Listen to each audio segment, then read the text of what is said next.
بنی اسرائیل کا ایک عابد تھا، اس نے ایک کمرہ بنایا اور اس میں 60 سال اس نے اللہ کی عبادت کی۔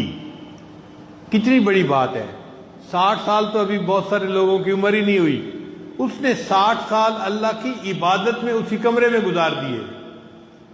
ایک دن بارش ہوئی، اس نے کھڑکی سے باہر دیکھا تو اس کا دل کیا میں باہر نکلوں اور ذرا ٹھنڈی ہوا میں سانس لوں گا، طبیعت فریش ہو جائے گی تو میں واپس کمرے میں آ کے پھر عبادت کروں گا۔ اب وہ اس نیت سے کمرے سے باہر نکلا تو شیطان تو طاق میں لگا ہی ہوتا ہے، شیطان نے ایک عورت کو جو بکریاں چرانے والی تھی اس کو کہیں سے وہاں بھیجا۔ اب اس عورت نے آ کے اس عبادت گزار بندے سے بات چیت کی، اور ایسی بات کہ شیطان نے عورت کے ذہن میں مرد کو مزین کیا اور مرد کے ذہن میں عورت کو مزین کیا، حتیٰ کہ وہ دونوں بدکاری کا مرتکب ہو گئے۔ اس آدمی نے اس عورت کے ساتھ زنا کا ارتکاب کر لیا۔ اب جب گناہ کر بیٹھا تو اس کو محسوس ہوا کہ میں نے تو برا کام کیا، مجھے جلدی سے غسل کرنا چاہیے اور جا کے اپنے کمرے میں اللہ توبہ کرنی چاہیے۔ چنانچہ وہ کپڑے اتار کے چشمے میں داخل ہو گیا نہانے کے لیے۔ اللہ کی شان دیکھے کہ جب وہ نہا رہا تھا نا تو ایک سائل آیا اور اس نے آ کے اس کو کہا کہ میں بھوکا ہوں اور میرے پاس کھانے کو کچھ نہیں اور آپ مجھے کچھ دے دیجئے۔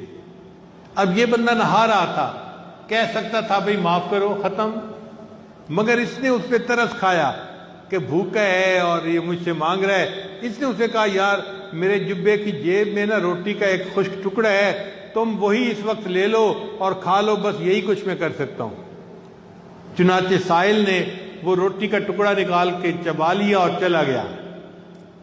چند لمحوں کے بعد یہ جو عابد تھا اس پر ہارٹ اٹیک ہوا اور اسی چشمے کے اندر اس کی وفات ہو گئی۔ جب وفات ہو گئی تو جنت کے فرشتے آئے، اس بندے نے 60 سال اللہ کی عبادت کی ہے، ہم جنت میں لے جائیں گے۔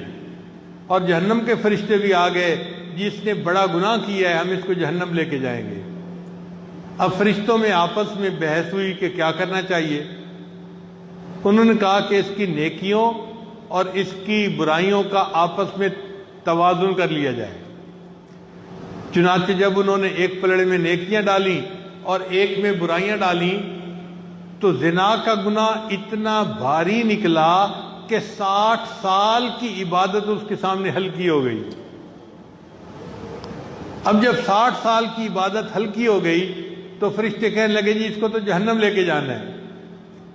اس وقت ایک فرشتے نے کہا کہ دیکھو اس کے نیکیوں کا ایک عمل ابھی باقی ہے جو نہیں ڈالا گیا، اور یہ وہ عمل ہے جو اس نے مرتے مرتے کیا تھا، ایک سائل کو روٹی کا ٹکڑا دیا تھا، اس عمل کو نیکیوں کے پلڑے میں ڈالو۔